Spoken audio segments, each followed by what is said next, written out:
In the last video, we saw that Theo found the goblin Squirrel, who scammed him, trying to trick another unsuspecting new merchant. So he confronted him and said that all the things he sold were trash, and he explained that none of them had any magic and worked on basic principles and batteries. After trying to save his face for some time, the goblin ran away, and Theo told the newbie merchant to be careful as he went back on his way, quite satisfied with his actions. But the person pretending to be the newbie merchant was actually a clever fox named Zareth, who was an inspector in the security branch of the Wandering Merchant Association. There were complaints about Squirrel scamming new merchants, and after months of hard work and planning, she was about to arrest him as soon as he sold a fake good to her. But Theo broke through the security circle without anyone noticing and spoiled her plan, and she decides to teach her subordinates a harsh lesson. But she is also curious about the wandering cat merchant and decides to investigate him further. In his cave, Sejun teaches the rabbits the trick of cutting potatoes into 4 parts so that they can sow 400 plants out of just 100 tomatoes. And after that is done, it is time to harvest the sweet potatoes. First, Sejun asks the rabbits to harvest the leaves and bring the sprouts to him, and they initially think that he will work hard to plant all the sprouts again. But he says that he is not going to mess up the timing just because of some XP, and the rabbits do not like that they will have to work hard. After that is done, the rabbits dance for a bountiful harvest of the sweet potatoes,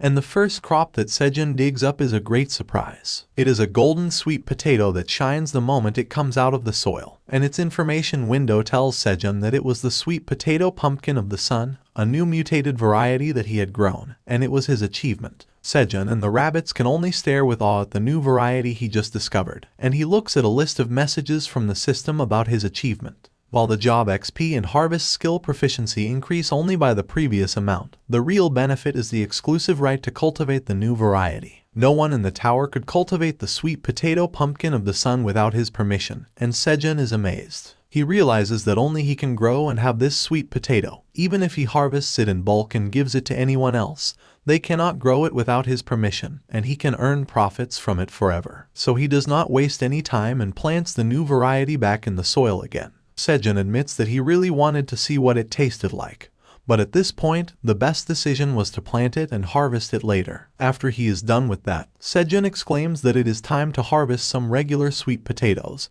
and the rabbits are as excited as he is. Everyone works together, and they get a good yield of sweet potatoes, which they include in their dinner for the night alongside fish. After the sweet potatoes covered in onion leaves are roasted enough, Sejun pokes them with a pointed stick to see if they are cooked to the center, and then he and the rabbits blew air on the sweet potato, hoping to cool it quickly. As Sejun breaks it, he says that it was something to die for, and the rabbits are already drooling. Everyone gets their share, and they enjoy it, but the husband rabbit is too impatient and almost chokes on it, while his wife comforts him. Then Sejun gets a message from the tower manager, who was waiting for his turn while wiping saliva off his mouth. Sejun thanks the manager for letting the rabbits eat first and then gifts 10 sweet potatoes to them. The manager is grateful and says that he will thoroughly enjoy himself. After that, Sejun asks the sickle rabbit if she is done eating and could she help him, and she gets ready to work. Inside his office, the tower manager is enjoying the sweet potatoes one at a time because they are smaller than his bite size.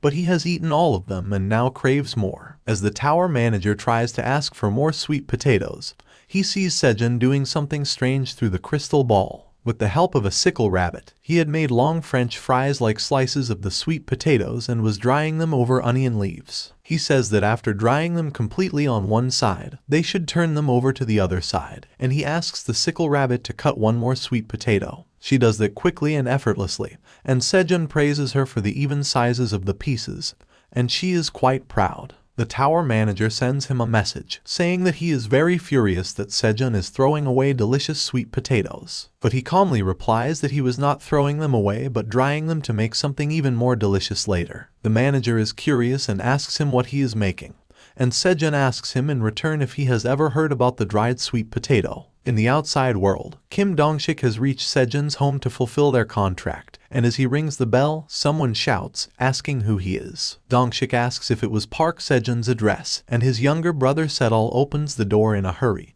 eager for any news about his elder brother. His parents are quite shocked, but then they are even more confused when they see a man they do not know. They ask Dongshik who he is and then let him in the house, offering him fruits to show hospitality. He says that they do not need to serve him anything, and Sejun's parents ask him why he was looking for their son. They say that Sejun has been missing for some time and that they have had no contact with him. Dongshik realizes that he never introduced himself and says that he is the leader of the Phoenix Guild's 5th team as he gives them his card. Sejun's father is a bit shocked, but his younger brother is flabbergasted as he realizes that their guest was from the world-famous Phoenix Guild. Even as his parents ask him what was wrong, Sejun can only focus on his card, and he trembles as he finds that it was real. He says that the Phoenix Guild was one of the top guilds in Korea, and the leader of the 5th team was a marvelous top-tier hunter. Dongshik enjoys a fan complimenting him but acts modest, saying it is not a big deal. Sejun's parents' attitude changes quickly, and they decide to present the best thing they have in their house to their esteemed guest, and he insists that they just sit comfortably. Then the parents ask Dongshik if he was a hunter and was here for their son.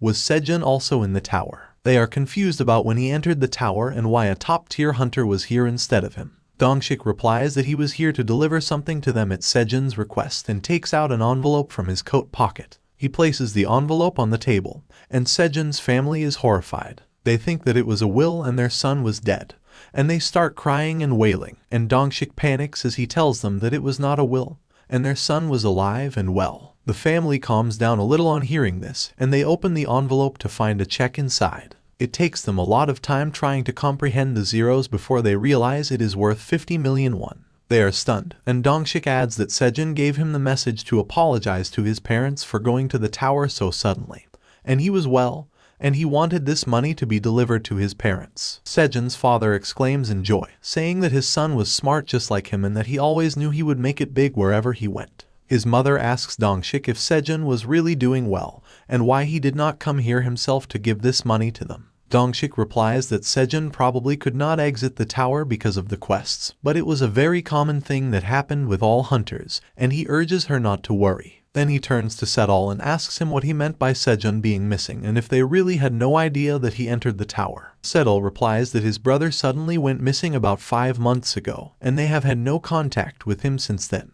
They received no news from any channel, and just in case, they even contacted the Awakened Association to ask them if someone named Park Sejun was registered there, but there was no one. Sejun asks Dongshik if people use fake names in the tower, and he replies that there are some people who do that, but he promises to inquire more about Sejun from the association through his guild later. As Sejun's family gets busy with themselves, Dongshik wonders if someone could really climb up to the 40th floor of the tower in just 5 months, and that too with solo play. The towers had been present on Earth for 10 years, and there was no hunter who could make it that far in such a short period of time. Dongshik wonders if Sejun was a genius hunter who was unprecedented in history. Then Sejun asks the hunter if they have a talent development program in their guild, and his father smacks him, saying that while his brother was working so hard in the tower, he was just fooling around and not helping him even a little. Dongshik says that being a hunter is an extremely dangerous job where one can lose his life. The Awakened Association also does not recommend registering more than 1 hunter per household in case there are any casualties. After completing his task, Dongshik gets up, saying that he should take his leave now, and Sejun's parents try to stop him for some more time.